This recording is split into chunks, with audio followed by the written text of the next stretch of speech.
Este programa, Historias de Gente Común, porque todos tenemos una historia, cuenta con el apoyo de las siguientes empresas rosarinas.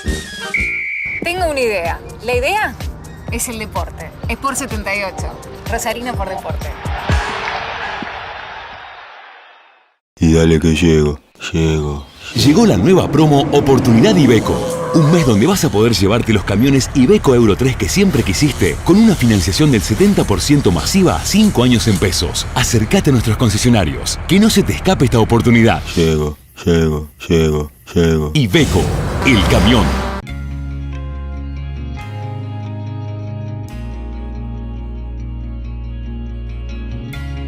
Estamos en el barrio Godoy, en la obra que tanto hemos esperado, que es la avenida Rivarola, la calle principal del barrio. Estamos muy contentos de haber logrado que se hiciera esta avenida.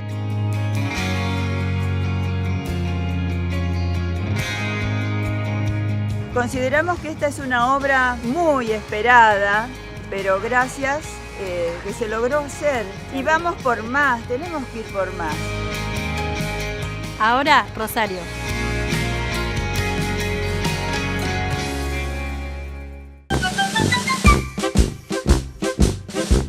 Hola, buenas noches, ¿cómo le va? Esto es Historias de Gente Común, porque todos tenemos una historia. A propósito, me retan los vestuaristas porque no traigo el saco azul, la camisa celeste y una corbata al tono.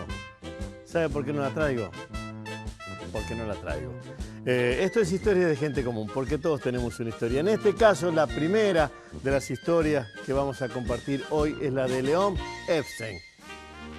Personajes sí los hay, pero en su ambiente desconocido, en el total, ahora veremos. Un personaje que enriquece Historias de Gente Común con un perfil, el suyo, bastante distinto a los otros, como corresponde. Esta es la primera parte de la historia de León, la historia para la ciudad de Rosario de León Epstein. Señor director, ahora. ¿Cómo es su nombre? León Epstein. ¿Es rosarino? Nacido en Rosario. Nacido en Rosario. ¿En qué zona de Rosario? En el centro, en la calle Dorrego al 900. Eso es Dorrego entre San Luis y Rioja. Exactamente. ¿Cómo era ese barrio? ¿Era Es un barrio? No era barrio, es centro, era la zona comercial de Rosario. Digamos, San Luis. San Luis, y sí, las laterales también, es la zona donde vinieron sobre todo todos los inmigrantes que vinieron de la Europa Oriental y del Oriente, sí, donde se juntaron los árabes y judíos, sí, a vivir en esa zona. Que nosotros le decimos el Oriente Medio y cuando yo leo los diarios españoles dicen del Oriente Cercano. Y es el mismo sitio. Y es el mismo sitio. Pero donde está uno, donde ha habido en toda la vida una convivencia realmente que ojalá se hubiera podido trasladar a la real zona de la convivencia que ha habido y hay entre las dos colectividades. Inclusive en la zona de San Luis, dice. Inclusive te hago un comentario, no sé si lo conoces, en San Luis y Dorrego, en el piso, hay una arquitectura que hizo la municipalidad hará 4 o 5 años, donde hay una letra hebrea con una letra árabe entrelazadas, sí, en la misma calle. ¿Y eso qué tiene que ver con el crecimiento de la ciudad? ¿Tiene algo que ver? ¿Lo ubica parecido? ¿Tiene alguna relación? Yo creo que eso, poca. Lo que pasa es que esa zona ha pasado por distintas etapas, por las mismas etapas que socioeconómicamente pasó el comercio, sí, en la ciudad, por ejemplo, de ser una zona floreciente, de comercio mayorista, donde fue malo entró el comercio minorista, los hogares de barrio, de los pueblos aledaños que venían a consumir, y con las épocas de las vacas flacas, donde me parece que yo he sido también, en mi época juvenil, mi padre tenía un comercio. ¿Ahí en qué, San Luis? En San Luis al 1700. Mi padre era mayor, yo soy un hijo, digamos, un Benjamín tardío. Un hijo de la vejez. Sí. ¿Cuántos hermanos tiene? 2 hermanas. ¿12? 2. 2. Una hermana de 86 años y otra de 89. La de 89 vive en Israel. Gracias a Dios tuve la dicha de poder viajar con las dos hace 2, 3 meses. Y mi padre era una persona mayor que tenía un comercio y a mí no me gustaba el comercio. Le ayudé a cerrar el negocio, por lo cual conocí toda la provincia de Santa Fe y de Córdoba. Era viajante de una ropería, que era de mi padre. ¿Cómo? Pongamos una fecha para no volvernos coquetos. 70 años atrás, 60 años atrás, ¿cómo era Rosario en esa zona? Yo creo que no ha cambiado. Esa zona no ha cambiado fundamentalmente. Es decir, yo no percibo, es decir, ha habido nuevos negocios, nuevas formas de comercialización, ha entrado nueva gente en esa zona, pero yo no percibo un gran cambio específicamente. Sí, creo que se ha prolongado en San Luis hacia San Martín, esa zona, que antes no era. Hoy, viste, sí. La gente va de Corrientes a San Martín, se ha hecho otro tipo comercial distinto a lo que hay de Corrientes a Moreno, por ejemplo. Ahora, en la ciudad sí ha habido grandes cambios. ¿Cómo era? Estamos hablando de 60, 70, 50, 60. ¿Cómo era la escuela en esa época? La escuela era buena. Yo fui a la Mariano Moreno, en la calle Paraguay, entre Mendoza y 3 de Febrero. Era una escuela excelente. Era una escuela exclusivamente para varones. Me acuerdo de la directora, la Robertach, que era Era profesora de letras también en la normal. En normal, y era la directora de la escuela. Y yo pasé mis 6 años de primaria en la escuela, de las cuales tengo, y me quedan enorme cantidad de amigos y de compañeros que me han salido de la escuela. En la secundaria después ya fui al Superior de Comercio. Sí. ¿Y también de ahí hay amigotes? Sí. ¿Es de ser amigos el rosarino? Sí, yo no sé si de que ser íntimos, pero de ser muy buenos compañeros. Sí, durante muchos años, sobre todo de la secundaria, todos los años nos reuníamos, nos encontrábamos.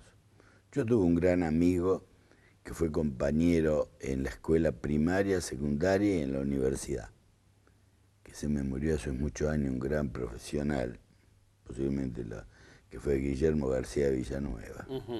Gran profesional, el petizo. Sí. ¿Gran gastroenterólogo? No, él era... ¿Qué hacía? Él trabajaba con Marótoli, él era fisiatría, doctor en fisiatría. Y es de los que laburó primero en Hilar. De los que fue director de Hilar, pero bueno, con él éramos amigos. Se me murió hace muchos años, pero aún hoy me encuentro con mucha gente amiga, conocida. Chau León, chau Jorge. Lo que había en esa época es que esa escuela, pese a que es ahora un adjetivo despectivo, califica despectivamente, era enciclopedista, pero enseñaba, abría más la cabeza. Sí. Y, inclusive en la universidad, medicina, que es lo suyo, no es tan humanista, pero abría más la cabeza. Seguramente. Y el secundario, de hecho, ¿no?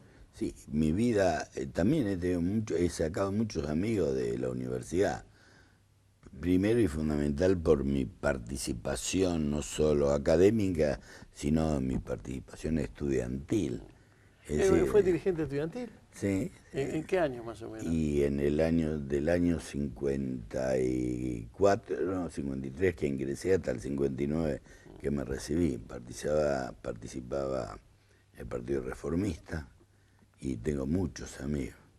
Me acuerdo de las grandes asambleas que se realizaban permanentemente. ¿A usted le habrá tocado la época de Madero o Lazarri? ¿Eso seguro le tocó esa época? No. La época que nosotros teníamos, me acuerdo que yo ya estaba saliendo y uno de los que ingresaron con una gran brío fue que no estudiaba medicina sino bioquímica, era Caballero, el Tigre, entró a participar en la vida estudiantil. Participé mucho en la lucha de la laica y libre en la época de Frondizi, con la toma. Sí. Grandes amigos que salieron de ahí por una convivencia. En la época suya todavía la policía tenía que tener un permiso para entrar a la facultad. La policía común. No recuerdo, pero no había entrado, no había policía en la facultad. Ni tampoco tuvimos ataques de la policía en la época de Frondizi.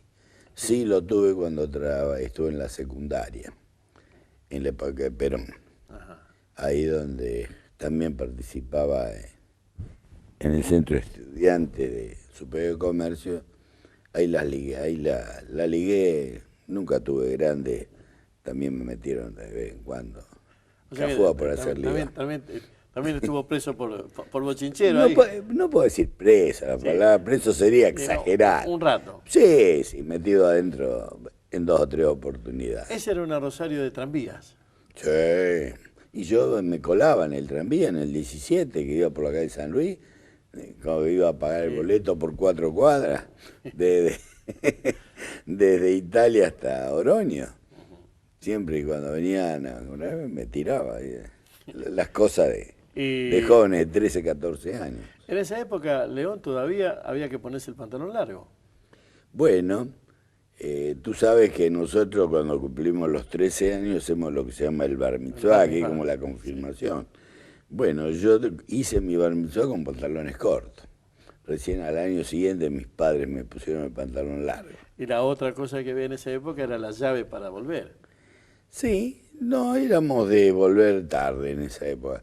Era época en que uno hacía, por lo menos en lo que a mí respecta, mucho deporte. Es decir, yo iba a la mañana a la Mariano Moreno y a la tarde iba a la escuela hebrea. Y de la escuela hebrea ya llevaba el bolsito, la calle Paraguay. Ya estaba en Paraguay. Y yo llevaba el bolsito y salía de ahí y me iba al club, a la Maccabi, que era en la calle San Martín 1411 estaba. Es decir, yo no sabía de la escuela, todos los días me iba a jugar al fútbol, al básquet. Después hice durante una época de mi niñez mucho natación en el Club Huracán. Me acuerdo, tenía el profesor, era un gran escribano, Leo Rambaldi, que nadaba muy bien. Y se caminaba tranquilo por la ciudad. Sí, yo dicen que la ciudad es insegura. Hoy no camino mucho. Yo soy un caminador de la ciudad, pero camino de día. No puedo decir que hoy camino de noche. Y por lo que leo de la inseguridad está a la orden del día y he tenido la suerte que no me haya tocado. Sí, es medio como azar eso, ¿no? Eso es puramente azar. Pero yo creo que durante el día, fuera el tema de los arrebatos, los hechos puntuales de la salidera, sí, en este momento la violencia es evidentemente nada que ver con el Rosario de otras épocas. Y la vida de relación, no familiar, la vida de relación social, ¿cómo era? ¿Eran bailecitos, encuentros? Sí, ¿Cómo era? sí. Era de todo.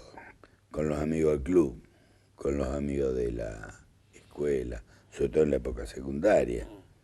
Después cuando yo entré en la universidad, no puedo decir que fue una falencia o un beneficio.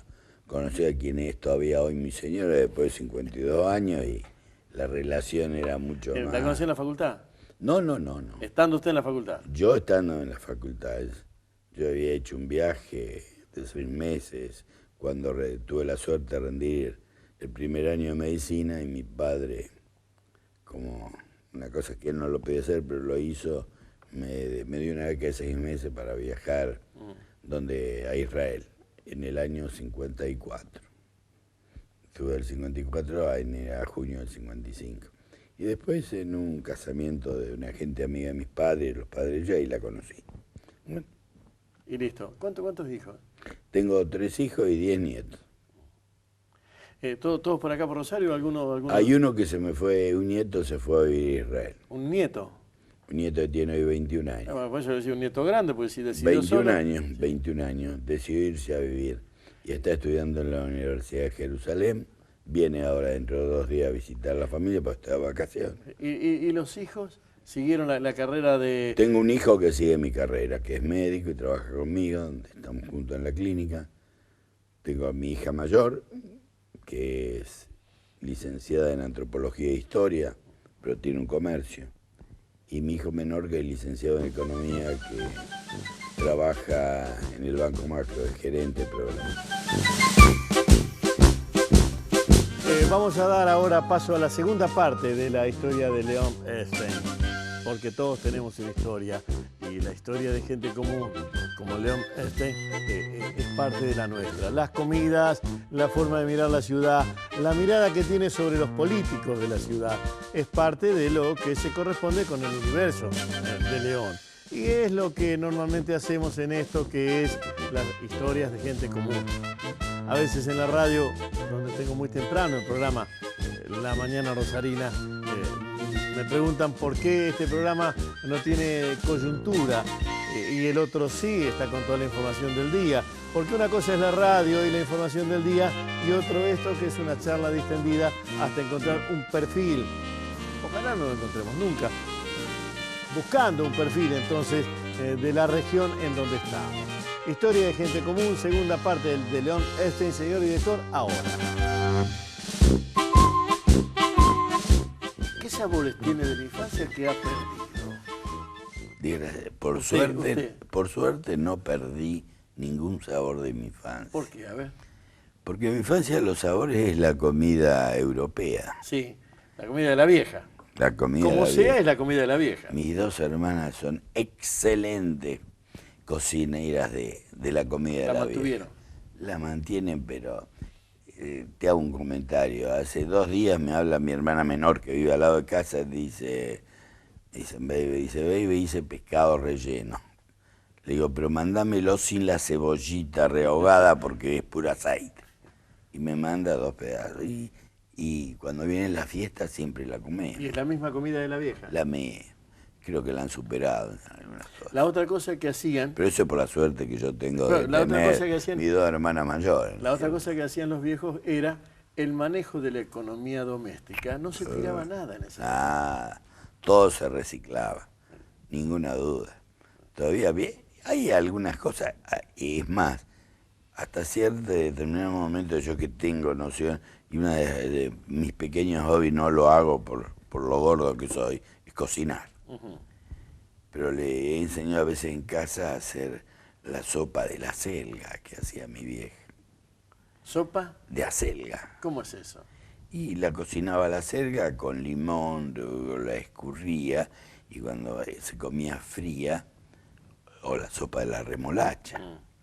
Lo mismo, que son comidas bien típicas, o la comida con la papa, porque la pobreza de mis padres en Europa se comía nada más que papa, era la comida común, no tenían para comer ni carne, ni... Gunther Grass en el tambor de hojalata habla de que esas viejas lo que comen es eso. Lo que comen es eso. Y bueno, y con el tiempo a gente que trabajó en casa le fuimos enseñando y me hacían en verano comer una sopa con una cucharada de crema de la sopa de acelga, es exquisita, con ese sabor al limón que le ponen cuando lo hacen.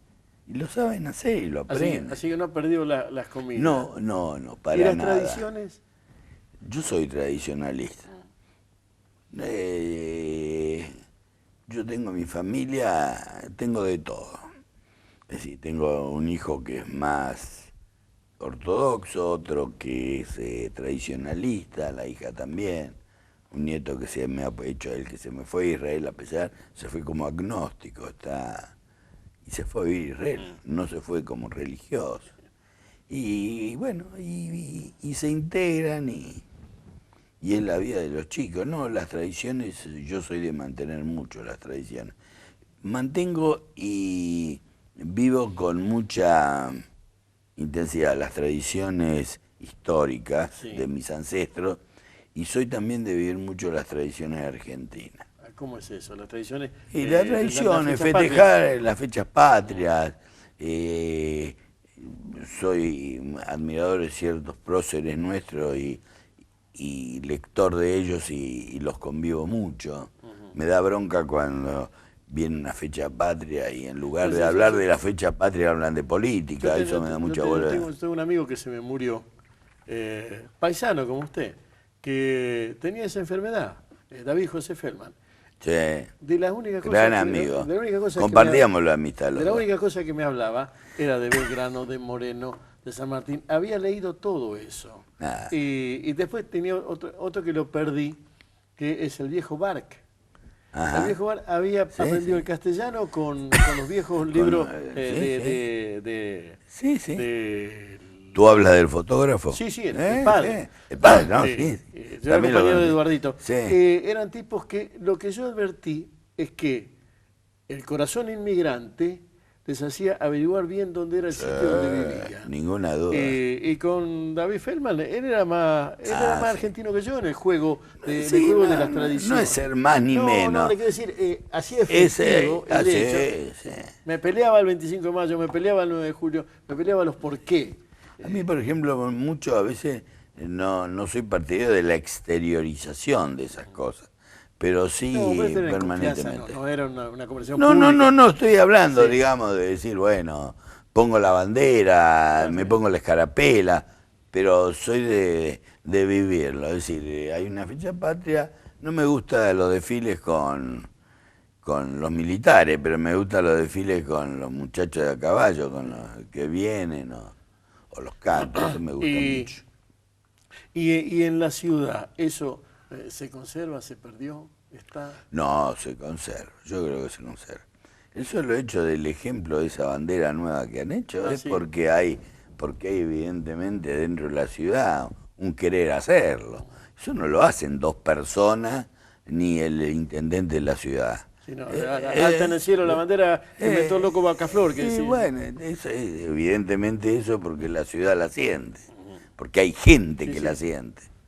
Y cuando hay gente es la ciudad la que la siente. En la manera, ya me dijo que no me garantiza que otras ciudades tengan un armado diferente o igual. Pues no las conozco. No, ¿no? bueno, eso no me garantiza porque no las conoce. No. Pero en ese otro sitio donde ha ido o Sí. donde pasea, ¿identifica al rosarino?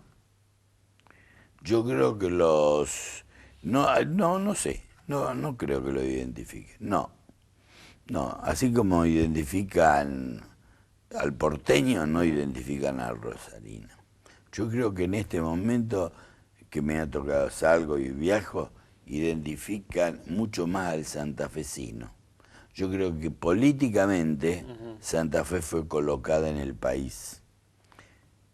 No en la manera que tendría que haber sido colocada, pero no solo no la identifican por, digamos, el color del gobierno político, lo identifican por la vivencia que está teniendo la ciudad, o más que la ciudad, la provincia. Es decir, no sé si será un hecho que hace que las autoridades, pero, usted es santafesino, entonces empiezan a relacionar la vida de la gente con la política. Eso sí me parece. Yo estuve ahora descansando una semana en Santiago y cuando decía soy de Rosario, usted es santafesino. Es decir, ya Otra manera de ubicar. una manera de ubicarlo. ¿Cuál sería la calle de la ciudad donde dijera, bueno, esta es la calle Emblemática, Sí. históricamente la calle Córdoba. Históricamente. Yo creo que ahora es la Costanera. ¿Será porque Pero para su corazón la comparte con San Luis, ¿o no? No, ¿Y cuál es el paisaje de la ciudad? Que dice, bueno, esta es la foto, el río. el río. El río. Te lo dije antes, Sí. ¿viste? La política de poner la ciudad de cara al río, eso ha sido el acierto más importante, no solo políticamente, sino sociológicamente. Tener un río con las islas que tenemos nosotros y no poner la ciudad a vivir, si se ha integrado la ciudad al río y el río a la ciudad. Esa integración es fundamental, es decir, yo camino 3, 4 veces por semana.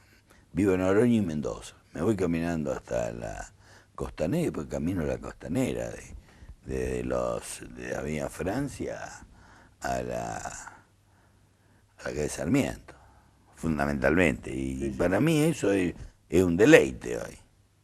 O sea que si viene alguien, lo llevaría a pasear ahí. Pero se trae- ninguna duda, no, ahí iré a caminar, a pasearlo llevaría, es decir, hoy la ciudad para llevar a la ciudad le haría conocer la ciudad.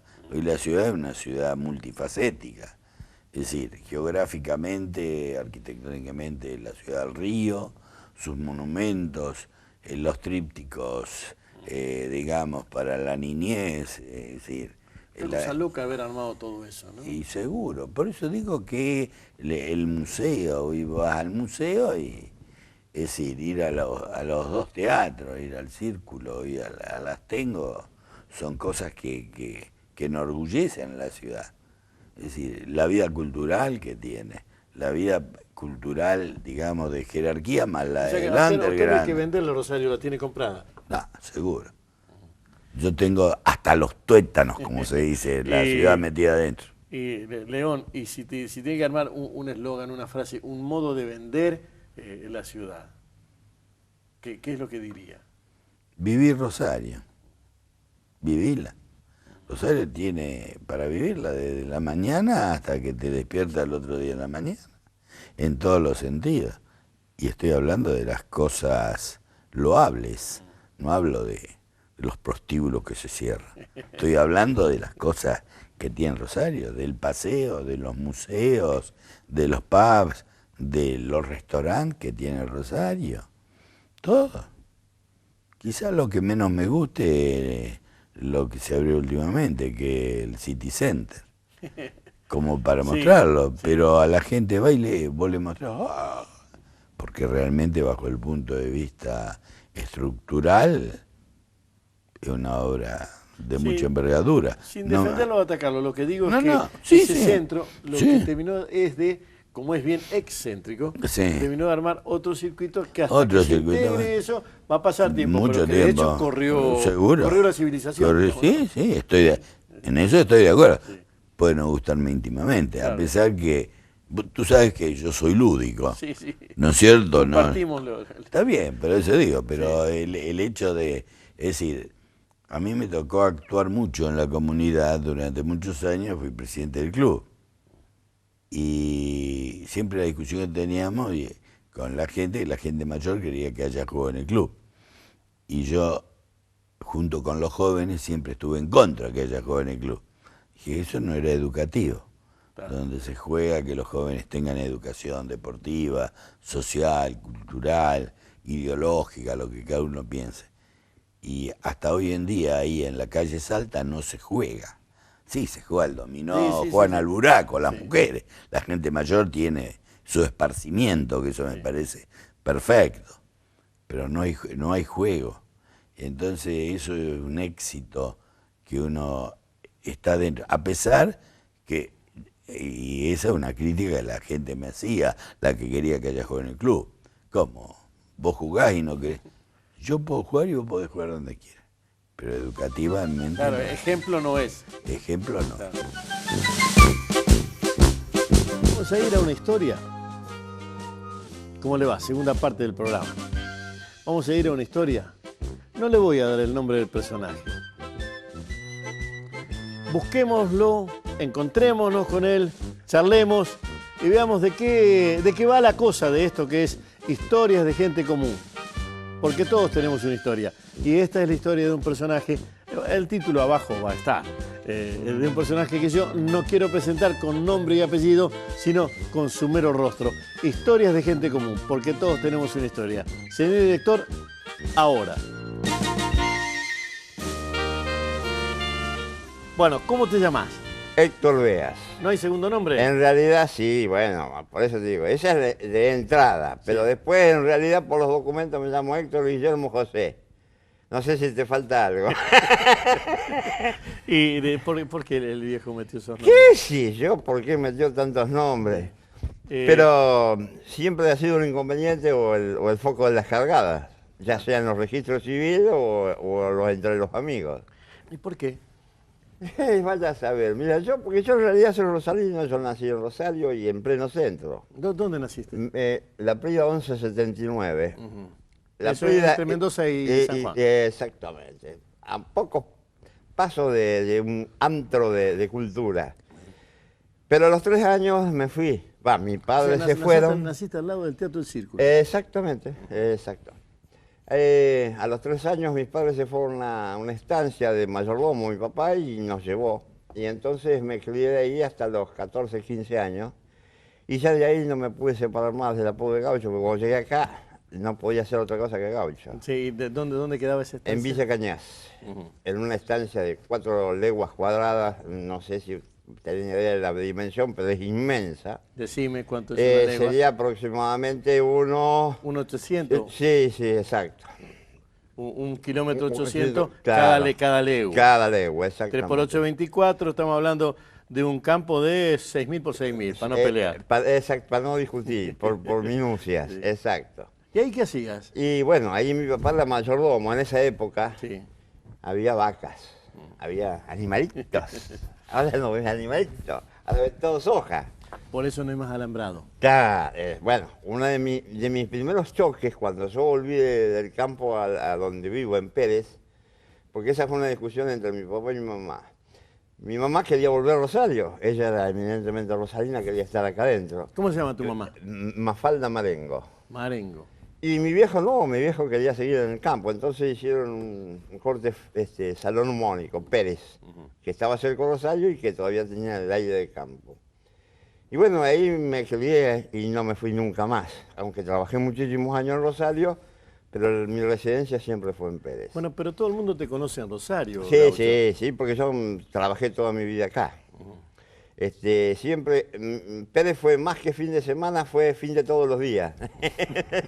¿Y cómo era ese Rosario de la infancia? El que abandonaste, ¿qué te quedaba en la cabeza? Bueno, otro Rosario, ¿Por qué? A ver. Con mayor cantidad de empedrados en todas las calles, con, por ejemplo, ahí en la esquina de Mendoza y La Prida, con el viejo almacén de Don Manolo, una casa muy vieja, grande, con ese olor característico de los viejos almacenes, que cuando yo volví, y por ahí había una lechería, por Mendoza también, que son esas cosas que cuando yo volví quise ver y visitar ese viejo vecindario, pero ya no quedaba más nada. ¿Y qué había pasado 15 años? Sí, pero ya había cambiado todo, había cambiado mucho.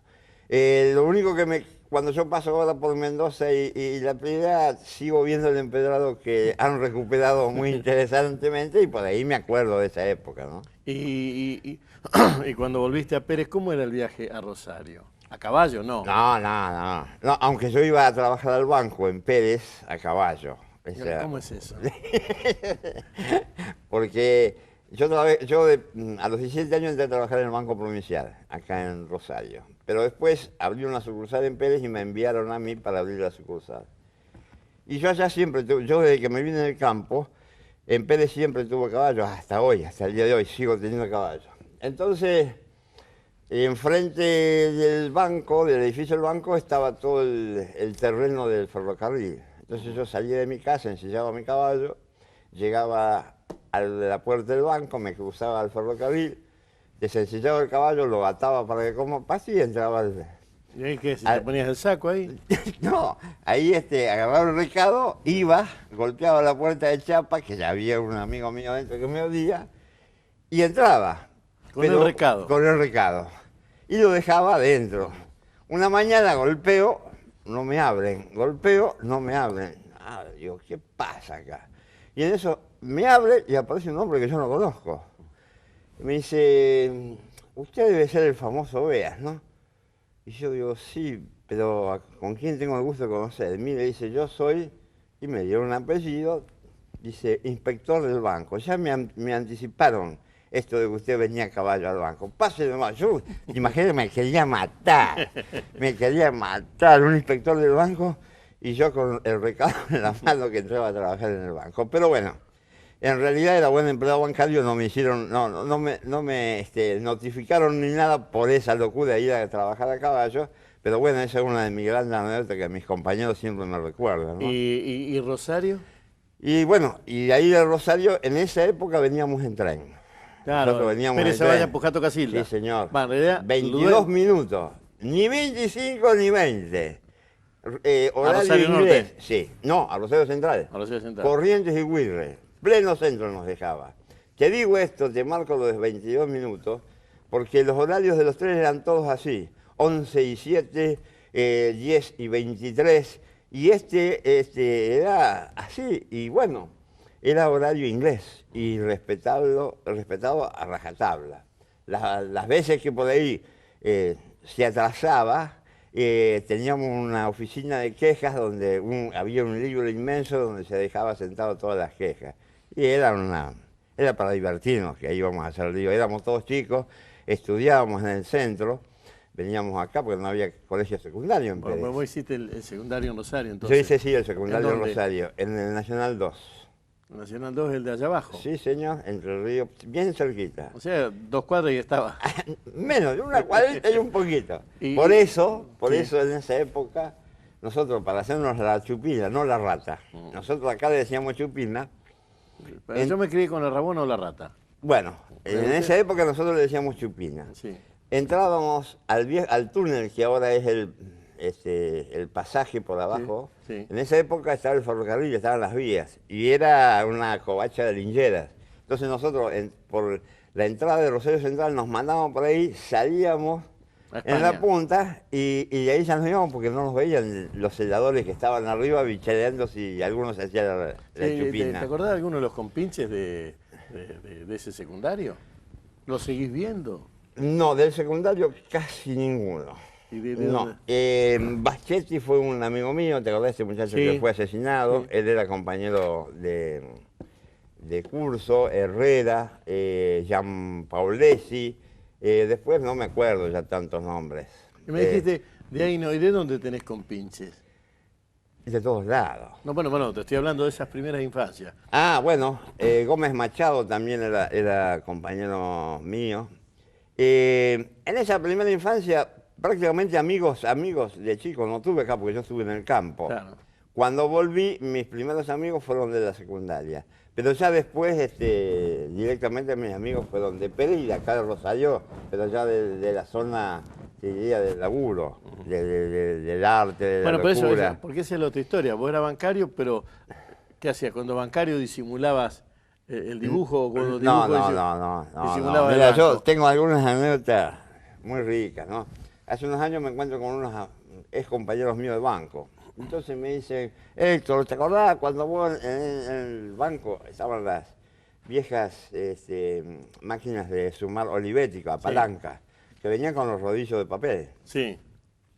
Entonces cuando no había gente, yo agarraba el rodillo, lo empezaba a sacar y hacía historietas.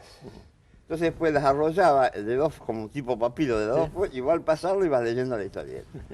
Un montón de esas yo las tiré, porque eran en realidad, las tiraba a los tachos de basura. Hace unos años atrás me encontré con algunos compañeros míos que se habían tomado el trabajo de juntar esas historietitas y ahora las tenían todas enmarcadas, extendidas en la extensión de lo que era la cinta, ¿no? Esa fue una sorpresa, porque yo ni me imaginé nunca que estos muchachos iban a tomar ese trabajo. Sí, y acá en el secundario, esa era la chupina. ¿Y después qué hacías? La pasaba muy mal. Te voy a explicar por qué. Porque yo en realidad no quería estudiar, hacer bachiller. Yo quería hacer Bellas Artes. En esa época estaba la escuela de Bellas Artes, Sí. al final de la calle San Martín. Sí. Pero vos te imaginas que para una madre, que un pibe terminar el primario y quisiera ser artista era terrible en esa época. Entonces, por mi madre y por una tía que siempre hay en toda la familia que le empezó a llenar la cabeza, me obligaron a hacer bachiller. Bueno, eso te salvó, fuiste al banco. No, sí, bueno, hice el bachiller y no lo terminé en los tumbos. Después terminé en el Liceo Avellaneda los últimos años y me quedaron 2 materias. Cuando ya entré al banco y ya estaba todo bien, un día con mi madre hablando, mi madre me dice, bueno, qué suerte, por fin, al último vos pudiste estudiar. Y yo dije, sí, pero el título no te lo entrego. Y dice, sí, ya sé que no rendiste las 2 últimas previas. Le digo, no, yo me comí 5 años de estudio, pero el título no te lo voy a dar. Pero yo venía dibujando ya, Y entonces, bueno, me empecé a relacionar con distinta gente, fundamentalmente con humoristas, con dibujantes. ¿Cuáles fueron los Jaime. primeros tipos con los que te encontraste acá? ¿Alberto Jaime, uno de ellos? Sí, Alberto Jaime. Lo quiero mucho, yo, Un Alberto. dibujante que inexplicablemente no está valorado en Rosario. Sí. Bueno, esas cosas que pasan. Acá hay 2 que sí. Vos y yo. Acá hay Sí, dos sí, sí. Pero yo lo quiero mucho, Alberto. es un dibujante que debería ser un ícono de Rosario. Sí. ¿Mm? Aparte le dio espacio a todos. A todos, sí, señor. Pero no le tenía miedo a nadie. No, bueno, pero eso, ¿sabes cuándo pasa eso? Cuando uno se siente capaz de no tenerle miedo a nadie. Eso, la pequeñez de los tipos que quieren atesorar para sí y no pasar su sabiduría o no competir con otros porque son muy pequeños. Si uno está seguro de lo que hace, no hay que tener miedo a nada. Bueno, entonces uno de los primeros que te encontraste fue Alberto. Después Manuel. Sí, Manuel Aranda. Gregorio. Está debiendo una visita. Gregorio ha estado. Gregorio es otro, Manuel es otro injustamente olvidado en Rosario. Quique Fener, ese fue el pequeño grupo. El Tommy era un pibito en ese momento, era el Tomito. ¿Y dónde se encontraban? Y en ese momento nosotros le empezamos a dar vuelta y se conformó lo que fue la primera revista que se llamó La Cebra Lunares, por idea de Manuel. Sí. Estaba el loco Sven también. Sven, claro. Que la repartíamos en mi viejo Citroën 13B, kiosco por kiosco. ¿Repartían con el Citroën? Con el Citroën, ¿Qué hacías? ¿Caballo allá, Citroën acá? Citroën Más o menos. acá. Yo tenía en ese momento un Citroën 13B, que era mi segundo caballo. Y entonces con Manuel y a veces con Sven salíamos kiosco por kiosco a cobrar el número anterior y entregar el número nuevo. Y después algunos pueblos de los alrededores.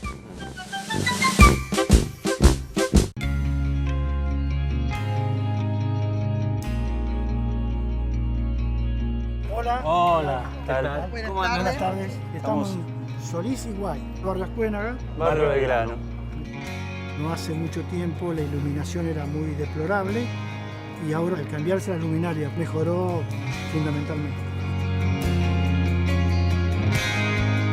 Fue votado en el presupuesto participativo por un reclamo de los vecinos pidiendo más seguridad en las calles del barrio, ¿no? Hay cosas que son buenas y hay cosas que faltarían también, como en todo barrio. El barrio va queriendo.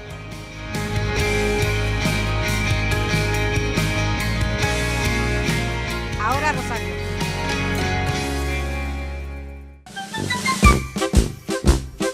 ¿Lo ubicó el personaje? Es un personaje realmente singular. Como todos los que pasan por acá, cada uno de nosotros es una historia de gente común, porque todos tenemos una historia y esta es intransferible, irreproducible, imposible de cambiar. Cada uno de nosotros es, por aquel principio de la mismidad, único, igual a sí mismo y distinto a los demás. Héctor Beas, el Gaucho Beas, dibujante, periodista que dibujaba en realidad, empleado bancario, como él mismo lo dice, gauchista, criollista. El programa termina con la segunda parte de la charla con Héctor Beas, el Gaucho Beas. En lo personal, su manera de reivindicar a viejos y queridos amigos él es uno de los que ha reivindicado el periodismo rosarino en sus dibujos, ¿no? En lo personal, me siento muy feliz de haber charlado con el Gaucho Beas.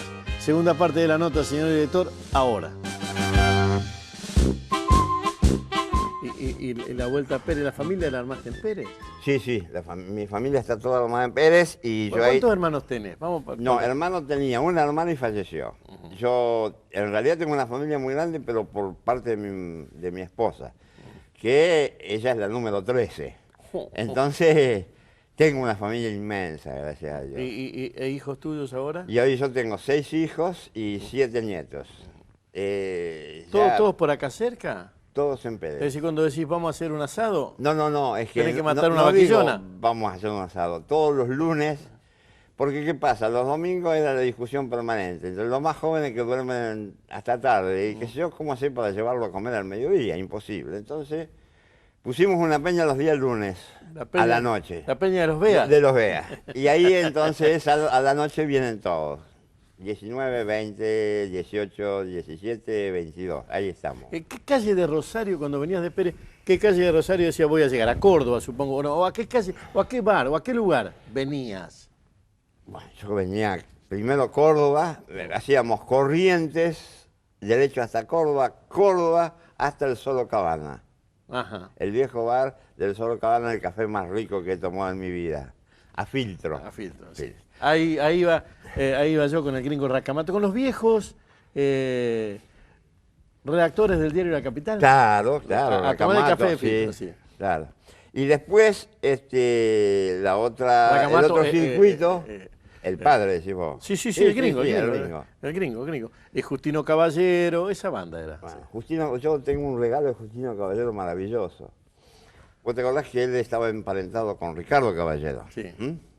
Y un día estábamos trabajando en el diario y me llama y dice, vea, vení, te traje algo de un galpón allá de la estación del Gaucho. Sí, porque él estaba viviendo ahí. Él vivía ahí. En la estación del Gaucho. Y se estuve recorriendo unos viejos galpones y dice, y encontré esto. Y me pone arriba del escritorio un papel de diario todo medio manoseado, grande, ¿viste? Entonces digo, dice, abrilo. Y empiezo a abrir y empecé a ver cosas de plata y de oro. Digo, ¿qué es esto? Esto es un par de riendas, esto es una cabezada. Sí, dice, mira, te lo regalo. Dice, porque mira cómo está, esto está abandonado allá adentro. Dice, esto era de de Ricardo Caballero, que se lo había regalado un lugarteniente o alguien así cerquito a Urquiza. Dice, era de uso personal de este soldado cercano a Urquiza. Dice, se lo regaló a Ricardo Caballero, lo tuvo tantos años ahí, me quedó a mí, estaba andando ahí, dice, llévatelo. Y entonces yo te imaginaba, para mí fue una locura. Me lo llevé, lo limpié todo bien, me fui a un soguero, le hice hacer toda la parte de cuero nueva y es el conjunto que uso permanentemente en mi caballo. ¿Qué, desfilás a caballo? Ahora no tanto porque para venir hasta acá no es tan fácil. No, porque... ¿Está todo pavimentado? No es eso, no hemos venido, pero ahora, viste, te roban el caballo, te roban el recado, es una cosa espantosa. A otro le roban el pasacasé, Gaucho, ¿por qué no te van a...? Hace poquito, hace un 20 de junio, al presidente de la Asociación Gaucha de Santa Faustina le robaron todo el recado completo, le dejaron el caballo de milagro, ¿viste? En la rural. Está muy difícil la situación. Bueno, entonces hacías Corrientes, Córdoba, Sorocabana. Y después de Sorocabana, un rato ahí con la gente, me iba a lo que era el Viejo Cairo. Claro. Y al Viejo Cairo ahí estaban todos, el negro y todo el grupo de la mesa de los galarnes, porque ahora ya no son galarnes. Nunca lo fueron. Pero bueno. Y esa era la visión de Rosario que tenía el sitio. Sí. Después, sí, había otro lugar que tenía muy presente porque en la época de la chupina lo usábamos siempre, que era el Parque Independencia, y los botes del Parque Independencia. En esa época había botes, no había estas cosas de pedalear y de... Había botes. Botes solamente. Sí, botes de a dos, ¿no? Sí, exacto. Que lo cargaban 4 y era un lío, te decían, te va a caer. Sí. Y que era en la época que decía, ¿qué haces vos cuando vas a Rosario? Yo soy remero. En el Parque Independencia. En el Parque Independencia. ¿Qué plata traías para venir a Rosario? Muy poca. En realidad no me acuerdo en este momento, pero yo tenía abono en el tren, claro, con lo cual sí. Vos no pagabas el pasaje solamente al principio de mes. Y después tenía dinero para comprarme en aquella época unos sándwiches familiares así de mortadela y queso. Y para de contar, no había gaseosa prácticamente, no era el uso cotidiano de la gaseosa como ahora. Así que muy poco. Después, para el café, pero muy poco dinero. Se vivía lindo. Y cuando volvías a Pérez, ¿qué contabas de Rosario? ¿Te preguntaban? No. No tanto porque la gente de Pérez viajaba por distintas cosas, está tan pegado a Rosario que venía muy seguido, no es que llamara mucho la atención tener que venir a Rosario como una cosa extraordinaria. Por ejemplo, cuando yo estaba en Villa Cañas, yo estaba en la estancia e íbamos al pueblo de Villa Cañas. Sí. ¿No te cruzaste con Mirta Legrand ahí? No, mi papá sí, porque las traía en el ómnibus. Mi papá en una época fue conductor de la empresa La Flecha, y la mamá de las mellizas las ponía en el primer asiento con sus valijitas porque estaban pupilas en el colegio del Huerto. Sí. Y las mandaba con mi viejo a estudiar a Rosario. Pero bueno, yo en esa época lo que sí me llamaba la atención es poder ir a Venado Tuerto. Porque para mí, Venado Tuerto era la gran ciudad. ¿Me entendés? Villa Cañas en ese momento todavía era un pueblito, pero Venado Tuerto ya era la gran ciudad, ¿no? Y cuando por distintas circunstancias con mi padre teníamos que viajar a Venado Tuerto, sí, realmente era todo un acontecimiento. Sí, te voy a hacer una pregunta que no tiene nada que ver con esto. De Villa Cañas, ¿cuánto hay hasta el Chingolo? Ay, me mataste. Porque el Chingolo está en provincia de Buenos Aires. Sí, pero debe haber Más o menos. 70 kilómetros. ¿Qué tenés del Chingolo? No, yo nada. Pero en el Chingolo verdaderamente nació el Trucha Banrel. Ah, lo fueron claro, a anotar a Villa Cañas. Cañas. Si lo hubiesen anotado en el Chingolo era de provincia de Buenos Aires. Claro. Y lo teníamos del otro lado. Claro, exactamente, es verdad. Che, Gaucho, ¿y cuándo empezaste a dibujar públicamente? Porque lo del banco, bueno... No, sí, era todo hobby en ese momento. Yo, la época, te diría que fue en los años 60... 64 fue cuando empecé a dibujar, y te digo con quién, con Héctor Nicolasini. Sí. Que en aquel momento tuvimos la locura de sacar una revista que se hacía en mimeógrafo, que se llamaba Apuntes Históricos Revisionistas. Claro, La porque primera, Nicolás estaba con eso. Claro, la primera publicación, como nos decíamos nosotros, la primera publicación popular para porque las masas liberales. Peleaban contra Michelevi. Claro. Lo tenía armadito. Porque... Espera, un segundo. Don Vladimir Michelevi, el de la revista de historia de Rosario, que realmente es un prócer. Pero por supuesto, aparte de lo que se le debe... Sí, todo lo que hay lo rescató Vladimir, ¿no? El viejo Michelevi. Sí, no hay vuelta de hoja. Sí. Bueno, y con él yo empecé a publicar Dejate ahí. el micrófono libre porque una de esas... Yo empecé a publicar ahí, en ese apunte mimeógrafo. histórico revisionista mimeógrafo. Y después... que hacías ilustraciones de rosas, los apuntes que le hacían. Exactamente, de todo, próceres y caudillos.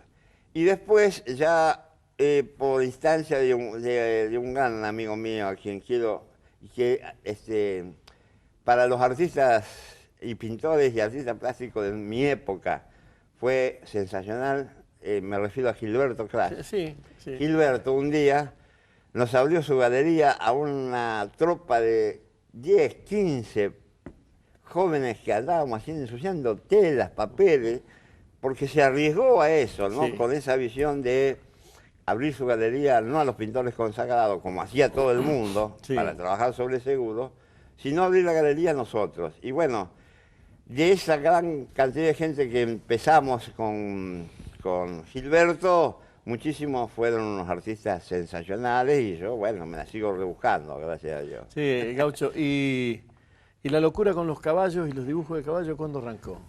Bueno, eso me viene allá de la época del campo. Claro. Pero fíjate, tengo una cosa, otra anécdota rara. Una prima mía, hace unos años, también a la cosa de 10 años, 15 años atrás, un día me trae una hojita de cuaderno Rivadavia, pero de los viejos, amarillenta. Y hay un dibujito, hay un esbozo de un caballo y un hombre arriba que dice dibujo de Héctor cuando tenía 4 años. O sea que ya venías loco. Y yo siempre me pregunté cómo estando, porque yo hasta ese momento tenía muy poco en el campo, todo lo demás lo había hecho en la ciudad. ¿Qué estaba dibujando caballos yo en esa época? La locura, ¿no? Bueno, y después el hecho de estar en el campo y que por otro lado, yo sostengo, hay mucha gente que se vuelve loco con los perros. Yo me vuelvo loco con los caballos, un poquito más costoso y más grande, pero tiene otra relación con el hombre el caballo. Sí. No hay caballo que te muerda. No, y aparte... No hay caballo de cruza que sea rarito, que lo tenga para pasearlo, para mostrarlo. Es muy difícil. No, aparte, mira, en el caso nuestro, viste, mis hijos, ¿no? Que aprendieron conmigo y con un grupito ahí en Pérez, y con mi viejo, yo aprendí de mi viejo. Si vos al animal lo tratás bien, mi papá siempre tenía una premisa, el mejor talero, o sea, para pegar es la paciencia. El mejor talero es la paciencia. El animal, la relación que se establece es maravillosa. De que vos salís al patio, por ejemplo, o lo vas a buscar y el caballo te sigue como si fuera un perrito y te va relinchando bajito o te toca con el hocico para hacerte enseñar de que está él y que él quiere que vuelva a caricia, ¿viste? Y es una cosa maravillosa. Aparte, el caballo, vos te caes por cualquier cosa y queda parado al lado tuyo, jamás te pisa. jamás te pisa el caballo. Él puede caer con vos, se para y queda paradito al lado tuyo, jamás te pisa. Y el dibujo con el que dibujarías Rosario, para que lo vean en el mundo, así, esto Rosario, ¿con qué lo harías? Sí, son pantallazos, son pantallazos. Por ejemplo, la zona de la mandarina es muy linda para graficar. La zona de la mandarina es muy linda. La parte del río también es maravillosa. De los dos márgenes. Sí. Dibujar Rosario de acá para la isla y de la isla para acá. Y después, una zona que era muy, ¿cómo te puedo decir? Muy bohemia. Es la zona de la costa donde ahora hay una cortadita ahí al lado de la vía, que están los que no me puedo acordar cómo se llama la cortada esa. Había unos cuantos bares ahora. ¿Viste dónde están los hilos inmensos? Sí. Hay una escuelita ahí, una estación que es escuelita. Sí. Bueno, y ahí había una calle que se cortaba medio doblada. Esa zona era maravillosa, que era con adoquines también. Sí. Y muy arbolada. Esa zona, vos la fotografía o la dibujás y decís que es cualquier lugar del mundo y todo el mundo cree que es de otro lugar. Y decime un eslogan para Rosario. Sí. Rosario frente al río. Este programa, Historias de Gente Común, porque todos tenemos una historia, cuenta con el apoyo de las siguientes empresas rosarinas. Tengo una idea. La idea es el deporte. Sport 78. Rosarino por deporte.